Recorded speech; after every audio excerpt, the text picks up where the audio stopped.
Hello friends, good morning. कैसे हो? Science classes YouTube channel में आपका स्वागत है। आप आ गए होंगे साइंस की क्लास में सभी के सभी। एक दो बाकी हैं और आ जाएंगे अभी। आज का टॉपिक क्या है हमारा? देखो, साइंस के अंदर हमारा आज चलेगा भौतिक एवं रासायनिक परिवर्तन। भौतिक एवं रासायनिक परिवर्तन। रासायनिक परिवर्तन कहने का मतलब यह है कि हमारे दैनिक जीवन में हम ऐसे बहुत से परिवर्तन अपने आंखों से देखते हैं, जिनमें से कई परिवर्तन तो ऐसे होते हैं देखो कि उनमें परिवर्तन हो जाता है, वापस अपनी मूल अवस्था में आ जाते हैं, दोबारा उनमें परिवर्तन हो जाता है, दोबारा अपनी मूल अवस्था में आ जाते हैं। लेकिन कई परिवर्तन हमको ऐसे देखने मिलते हैं कि देखने को मिल जाते हैं कि उनमें परिवर्तन तो हो जाता है, लेकिन वापस वो अपनी प्रारंभिक अवस्था में नहीं आ पाते हैं, तो वो भी एक परिवर्तन ही होता है। तो आज हम पढ़ेंगे देखो भौतिक परिवर्तन और रासायनिक परिवर्तन। पहले है देखो कौन सा भौतिक परिवर्तन। पहले पढ़ेंगे हम भौतिक परिवर्तन क्या होता है। भौतिक परिवर्तन, भौतिक परिवर्तन वह परिवर्तन होता है, पदार्थों में होने वाला वह परिवर्तन है जिसमें पदार्थ की क्या होती है, भौतिक अवस्था बदल जाती है। उसकी भौतिक अवस्था यानी उसके जो भौतिक गुण है वो तो बदल जाते हैं, लेकिन उसके जो रासायनिक गुण होते हैं, उसके अंदर जो गुण पाए जाते हैं, उन गुणों में कोई परिवर्तन नहीं होता है। वो परिवर्तन क्या कहलाते हैं? भौतिक परिवर्तन कहलाते हैं। कहने का मतलब क्या है? पदार्थों में होने वाला ऐसा परिवर्तन, पदार्थों में होने वाला ऐसा परिवर्तन जिसमें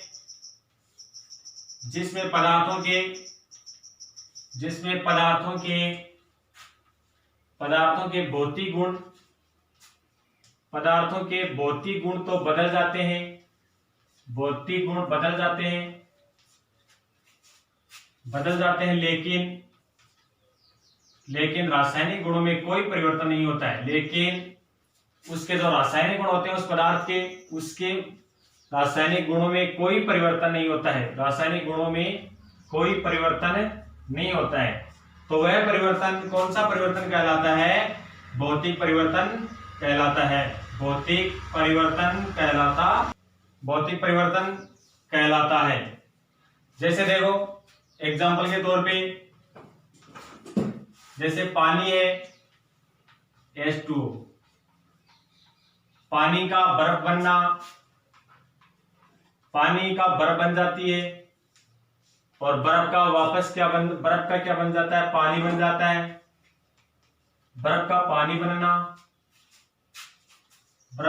बनना, पानी का भाप बनना, इसमें क्या हो रहा है? देखो उसकी अवस्था बदल रही है, लेकिन उसके गुण है जो जल के, जो पानी के जो गुण होते हैं, रासायनिक गुण में कोई परिवर्तन नहीं हो रहा है। और देखो जैसे मोम का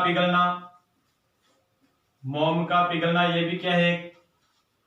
भौतिक परिवर्तन है। मोम का पिघलना भी ये क्या है? भौतिक परिवर्तन है। इसके बाद में देखो सोने का पिघलना, सोने को पिघला के वापस आप सोने के रूप में उसको काम में ले सकते हो, उसको पिघला सकते हो। सोने को पिघला के वापस आप किसी भी रूप में उसको वापस उस सोने को आप काम में ले सकते हो। सोने का पिघलना, जैसे कांच का टूटना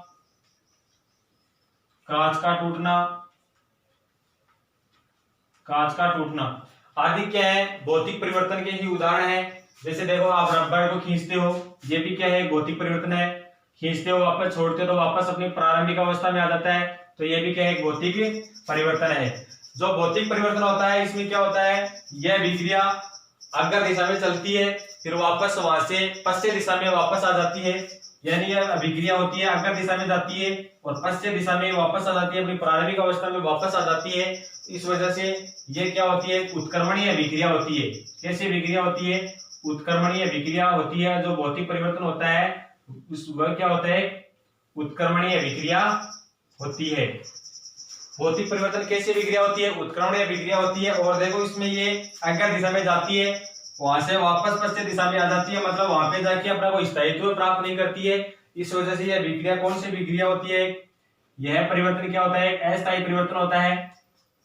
यह परिवर्तन अस्थायी परिवर्तन होता है। अस्थायी होता है। कहने का मतलब जिसके भौतिक गुण बदल जाते हैं लेकिन रासायनिक गुणों में कोई परिवर्तन नहीं होता है, यह क्या है, उत्क्रमणीय अभिक्रिया है। यह परिवर्तन क्या होता है, अस्थायी परिवर्तन होता है, यह है भौतिक परिवर्तन। आगे है देखो रासायनिक परिवर्तन। क्या होता है रासायनिक परिवर्तन? भौतिक परिवर्तन हमने देख लिया, अब है रासायनिक परिवर्तन। क्या होता है रासायनिक परिवर्तन? रासायनिक परिवर्तन में क्या होता है, पदार्थ के भौतिक गुण तो बदलते बदलते हैं, साथ में इसके जो रासायनिक गुण होते हैं उनमें भी क्या होता है, परिवर्तन हो जाता है और एक नए पदार्थ का निर्माण कर लेते हैं। तो वो कौन सा परिवर्तन होता है, रासायनिक परिवर्तन होता है। कहने का मतलब क्या हुआ, पदार्थों में होने वाला ऐसा परिवर्तन, पदार्थों में होने वाला ऐसा परिवर्तन, ऐसा परिवर्तन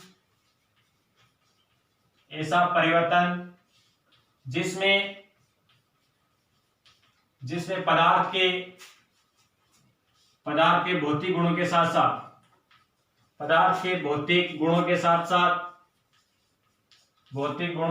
साथ क्या होता है, भौतिक गुणों के साथ साथ उसके जो रासायनिक गुण होते हैं, भौतिक गुणों के साथ साथ रासायनिक गुणों में भी क्या होता है, परिवर्तन होता है।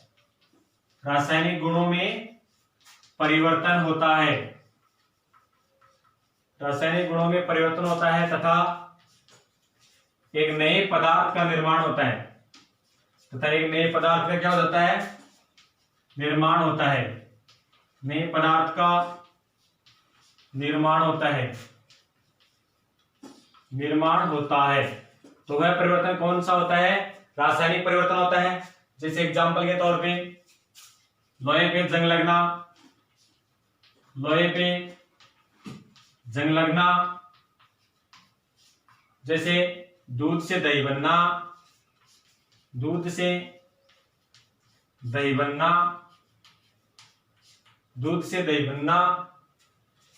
जैसे कोयले का जलना,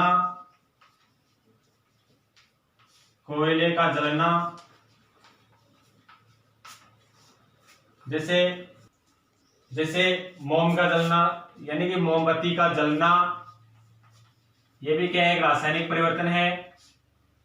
और देखो जो दहन क्रिया होती है, जो कीवन जो क्रिया होती है, ये भी क्या है, एक रासायनिक परिवर्तन ही है। रासायनिक परिवर्तन होता है, देखो दहन और कीवन जो क्रिया है यह तो एक रासायनिक परिवर्तन माना जाता है। लेकिन जो मैंने बताया नहीं भौतिक परिवर्तन क्या, भौतिक परिवर्तन में जैसे देखो संघनन है, आसवन है और उध्रुवपातन, ये क्रिया उध्रुवपातन ये कौन सा परिवर्तन में आती है, भौतिक परिवर्तन में आती है। कौन से परिवर्तन में आती है, संघनन है, आसवन है, उध्रुवपातन है, ये भौतिक परिवर्तन में आती है। लेकिन जो दहन और जो कीवन जो विक्रिया है, जो क्रिया है, ये किस में आती है, रासायनिक परिवर्तन में आती है। रासायनिक परिवर्तन में जो क्रिया होती है वो अग्र दिशा में होती है, वो वापस प्रारंभिक अवस्था में नहीं आ पाती है, ये केवल अग्र दिशा में ही क्रिया करती है, एक दिशा में कार्य करती है। इसलिए इसको कौन सी विक्रिया बोलते हैं, इसको अनुत्क्रमणीय विक्रिया बोलते हैं। कौन सी विक्रिया बोलते हैं, अनुत्क्रमणीय विक्रिया बोलते हैं। और यह परिवर्तन होता है, ये एक बार होने के बाद अपना स्थायित्व प्राप्त कर लेता है। इस वजह से यह परिवर्तन कौन सा परिवर्तन होता है, यह परिवर्तन कौन सा परिवर्तन होता है, स्थायी परिवर्तन होता है। रासायनिक परिवर्तन होता है, इसको स्थायी परिवर्तन भी बोलते हैं, क्योंकि रासायनिक परिवर्तन होने के बाद वह पदार्थ नया बनता है, वो अपना एक स्थायित्व प्राप्त कर लेता है। इस वजह से इसको कौन सा परिवर्तन भी बोलते हैं, स्थायी परिवर्तन भी बोलते हैं। जैसे देखो NaHCO3 की क्रिया यदि हम HCl के साथ करवाएंगे तो देखो इसमें यह अभिक्रिया एक ही दिशा में होगी, अग्र दिशा में ही होगी। और इसमें क्या बनेगा, देखो NaCl बनेगा, H2O बनेगा और CO2 गैस बनेगी। कहने का मतलब इसमें यह अभिक्रिया एक बार होगी, जो बन गया उसने अपना स्थायित्व प्राप्त किया, इससे वापस ये नहीं प्राप्त किया जा सकता। तो यह कौन सा परिवर्तन होता है, रासायनिक परिवर्तन होता है। अब देखो आपने भौतिक परिवर्तन और रासायनिक परिवर्तन में आपने एक उदाहरण देखा होगा, सेम सा उदाहरण था। कई बार विद्यार्थी क्या होता है परीक्षाओं में इसमें कंफ्यूज हो जाता है। वो उदाहरण क्या था, देखो जैसे मोम का पिघलना और मोमबत्ती का जलना,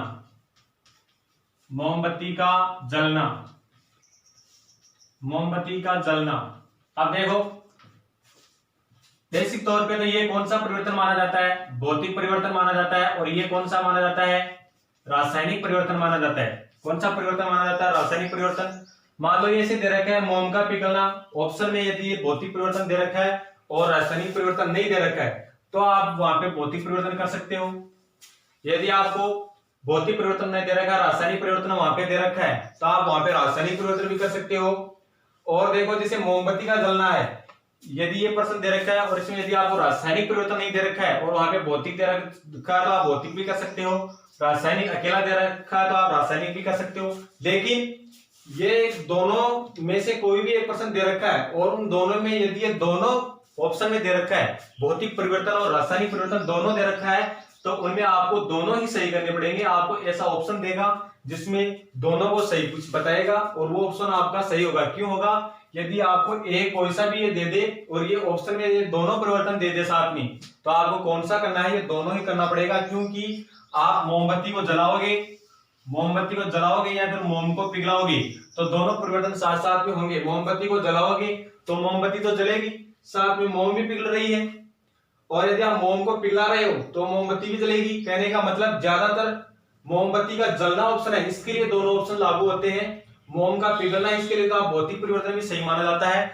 लेकिन मोमबत्ती का जलना ये दे रखा है, इसमें दोनों ऑप्शन में यदि भौतिक और रासायनिक दे रखा है तो आपको भौतिक और रासायनिक दोनों करना है। कि आप मोमबत्ती को जलाओगे तो जलेगी, वैसे वैसे क्या होगा, मोम भी पिघलेगा, तो मोमबत्ती का जलना है, इसमें आपको क्या करना है, दोनों ऑप्शन करना है।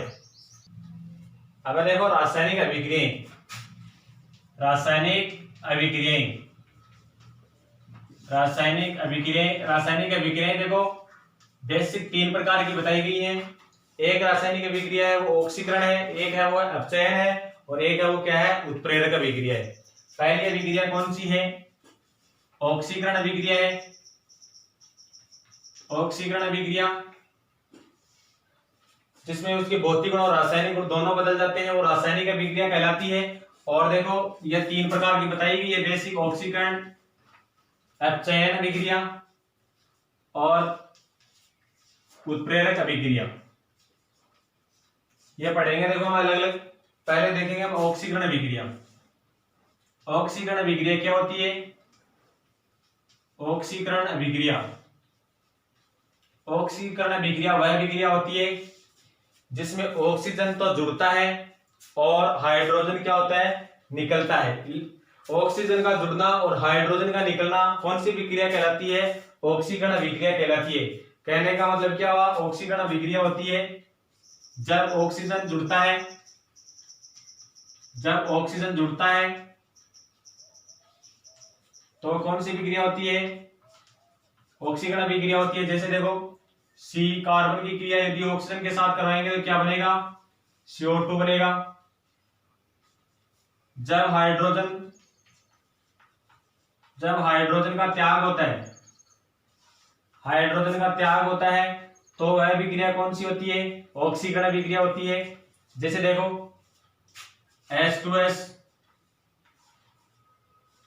H2 प्लस, यानी हाइड्रोजन सल्फाइड से हाइड्रोजन और सल्फर जो सल्फर है वो अलग हो गया, तो इसमें हाइड्रोजन देखो अलग हो रहा है, तो ये भी ऑक्सीकरण है। इसमें देखो ऑक्सीजन जुड़ रहा है कार्बन के साथ तो कार्बन डाइऑक्साइड बन रही है, तो यह भी कौन सी अभिक्रिया, रासायनिक अभिक्रिया है। इसके बाद जब किसी तत्व के पास यदि इलेक्ट्रॉन की कमी होती है तो उसके ऊपर कौन सा आवेश आता है, धनावेश आता है। किसी तत्व के पास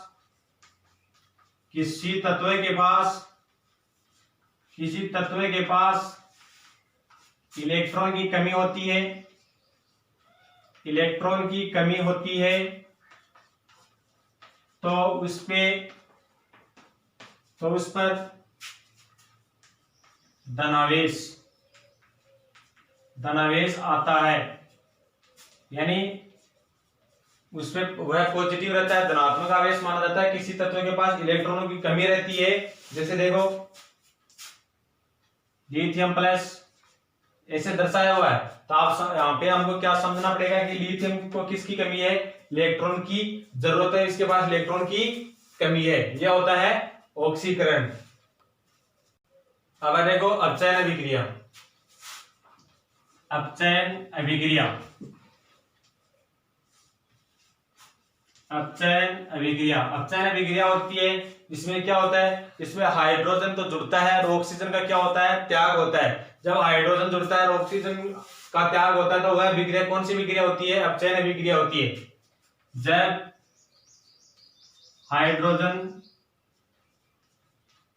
हाइड्रोजन जुड़ता है तो अभिक्रिया कौन सी होती है, अपचयन अभिक्रिया कहलाती है। जैसे देखो हाइड्रोजन की क्रिया सल्फर के साथ करवाएंगे तो हाइड्रोजन सल्फाइड बनता है। जब ऑक्सीजन का त्याग होता है, ऑक्सीजन का त्याग होता है, ऑक्सीजन का त्याग, जब ऑक्सीजन का त्याग होता है तो वह अभिक्रिया भी कौन सी होती है, अपचयन अभिक्रिया होती है। कहने का मतलब ऑक्सीकरण और अपचयन में यही अंतर होता है। ऑक्सीकरण में ऑक्सीजन जुड़ता है, हाइड्रोजन निकलता है, और अपचयन अभिक्रिया में क्या होता है, हाइड्रोजन जुड़ता है और ऑक्सीजन निकलता है। अब देखो इसमें क्या होता है, अपचयन अभिक्रिया में किसी तत्व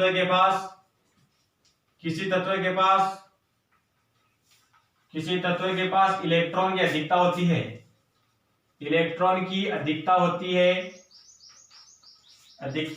है तो उस पर कौन सा आवेश रहता है, तो उस पर ऋणावेश होता है। कौन सा आवेश रहता है, ऋणावेश रहता है, ऋणावेश रहता है। जैसे देखो क्लोरीन प्लस 1 इलेक्ट्रॉन तो क्या बनता है, देखो Cl माइनस, यानी जिसके पास इलेक्ट्रॉन की अधिकता रहती है तो उसके ऊपर कौन सा आवेश रहता है, ऋणात्मक आवेश रहता है। इस तरीके से यह होती है अपचयन अभिक्रिया। अब है देखो उत्प्रेरक अभिक्रिया। उत्प्रेरक अभिक्रिया में क्या होता है, उत्प्रेरक अभिक्रिया में क्या होता है, उत्प्रेरक होता है वो क्या करता है, अभिक्रिया को संपन्न करवाता है। और यह उत्प्रेरक होता है, यह बाहर से मिलाया जाता है अभिक्रिया में, और ये मिलाने के बाद क्या होता है, अभिक्रिया का जो वेग होता है उसको परिवर्तित कर देता है। तो वह अभिक्रिया क्या कहलाती है, उत्प्रेरक अभिक्रिया कहलाती है। कहने का मतलब वे अभिक्रिया जो उत्प्रेरक की उपस्थिति में होती है और उत्प्रेरक होते हैं वो बाहर से मिलाए जाते हैं, और इनको मिलाने के बाद अभिक्रिया का जो वेग होता है उसमें परिवर्तन हो जाता है, तो वह अभिक्रिया कौन सी अभिक्रिया कहलाती है, उत्प्रेरक अभिक्रिया कहलाती है। तो यानी ये वे पदार्थ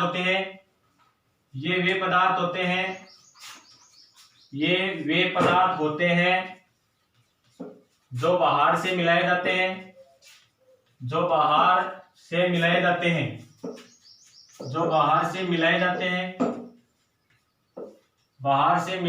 हैं,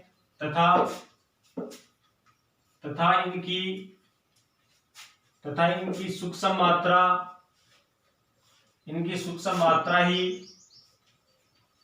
मात्रा ही अभिक्रिया के वेग को परिवर्तित कर देती है।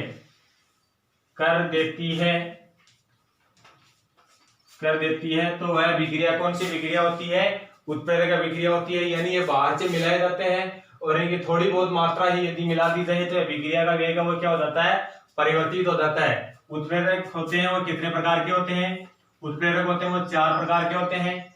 कौन कौन से होते हैं, एक तो देखो पहला तो होता है जो धनात्मक उत्प्रेरक। कौन सा होता है, धनात्मक उत्प्रेरक। दूसरा जो होता है वो होता है ऋणात्मक उत्प्रेरक। तीसरा जो उत्प्रेरक होता है वो होता है सवता उत्प्रेरक। और जो चौथा उत्प्रेरक होता है वो कौन सा होता है, जैव उत्प्रेरक होता है। उत्प्रेरक अभिक्रिया में जो उत्प्रेरक होते हैं वो कितने प्रकार के होते हैं, 4 प्रकार के होते हैं। इनको पढ़ेंगे हम धीरे धीरे, धनात्मक उत्प्रेरक, ऋणात्मक उत्प्रेरक और सवता उत्प्रेरक और जैव उत्प्रेरक। देखो उत्प्रेरक के बारे में बता रहा था। पहला उत्प्रेरक कौन सा था, धनात्मक उत्प्रेरक। कौन सा था, धनात्मक उत्प्रेरक। दूसरा कौन सा था, ऋणात्मक उत्प्रेरक।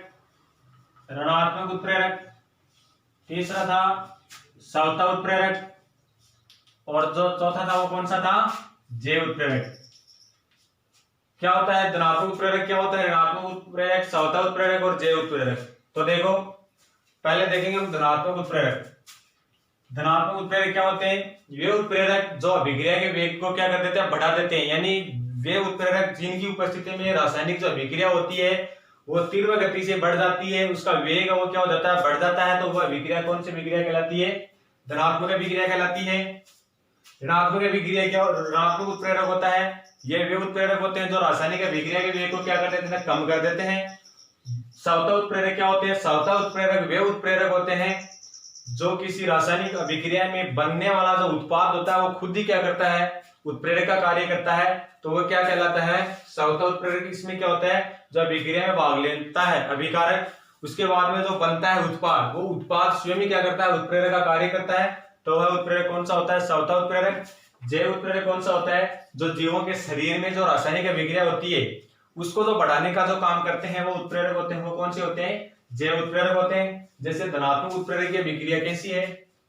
जैसे सोडियम की क्रिया हमने, जैसे नाइट्रोजन की क्रिया हमने हाइड्रोजन के साथ करवाई, तो इसमें जो उत्प्रेरक है वो क्या है? फेरस आयरन की उपस्थिति में हो रही है तो क्या बनता है? देखो जैसे अमोनिया बनती है। तो ये देखो रासायनिक अभिक्रिया को वेग को बढ़ाएगा। तो ये कौन सा उत्प्रेरक है? यह है धनात्मक उत्प्रेरक है। इसमें देखो नाइट्रोजन की क्रिया हाइड्रोजन के साथ करवा रहे हैं तो क्या बन रही है? अमोनिया बन रही है। ऋणात्मक उत्प्रेरक में देखो जैसे हाइड्रोपेरोक्साइड की क्रिया यदि हम ग्लिसरीन की उपस्थिति में करवाएंगे, किसकी उपस्थिति में कराएंगे? ग्लिसरीन उत्प्रेरक की उपस्थिति में। ग्लिसरीन उत्प्रेरक की उपस्थिति में करवाएंगे तो देखो एक तो जल बनेगा और एक हमारे पास क्या बनेगा? एक जल बनेगा और ऑक्सीजन बनेगी। तो ये देखो अभिक्रिया को क्या कर रहा है? कम कर रहा है। तो ये कौन सा उत्प्रेरक होगा? ऋणात्मक उत्प्रेरक होगा। अब देखो सवता उत्प्रेरक, जो उत्प्रेरक वे उत्प्रेरक जो रासायनिक अभिक्रिया में उत्पाद होता है वही उत्प्रेरक का कार्य करता है। तो वो कौन सा उत्प्रेरक होता है? सवता उत्प्रेरक। जैसे देखो एथिल एसीटेट की क्रिया, एथिल एसीटेट की क्रिया जल के साथ करवाएंगे तो इसमें जो उत्पाद बनेगा कौन सा? एसिटिक अम्ल। क्या बनेगा? एसिटिक अम्ल। और जो एथेनॉल बनेगा, तो इसमें जो उत्पाद बनेंगे वो स्वयं ही क्या कर रहे हैं? उत्प्रेरक का काम कर रहे हैं। तो वो कौन सी विक्रिया होगी? सवता उत्प्रेरक। इसका नाम क्या है? देखो एथिल एसीटेट। क्या है? Ethyl acetate. ये क्या है? एसिटिक अम्ल। एसिटिक अम्ल, एसिटिक अम्ल। यह है एथेनॉल। एथेनॉल यानी एथिल एल्कोहल। और ये क्या है? Ethyl acetate. Ethyl acetate. इसमें जो उत्पाद बनता है वो स्वयं ही क्या करता है? उत्प्रेरक का कार्य करता है। जैव उत्प्रेरक में वो उत्प्रेरक जो जैवों के जो शरीर में जो रासायनिक अभिक्रिया होती है उसके वेग को बढ़ाते हैं। तो कौन से उत्प्रेरक है? देखो जैव उत्प्रेरक। जैसे देखो माल्टोज, जैसे माल्टोज है। माल्टोज को क्या है? माल्टेज होता है वो किस में बदल देता है? ग्लूकोज में बदल देता है। किसमें बदल देता है? ग्लूकोज में बदल देता है। तो ये माल्टेज है, ये क्या है? जैव उत्प्रेरक है जो माल्टोज को जीवों के शरीर में किसमें बदल रहा है? ग्लूकोज में बदल रहा है। जैसे देखो स्टार्च है। स्टार्च को जो टाइलिन उत्प्रेरक है, टाइलिन उत्प्रेरक है वो किसमें बदल रहा है? माल्टोज में बदल रहा है। तो ये भी जो टाइलिन है ये कौन सा उत्प्रेरक है? ये जैव उत्प्रेरक है।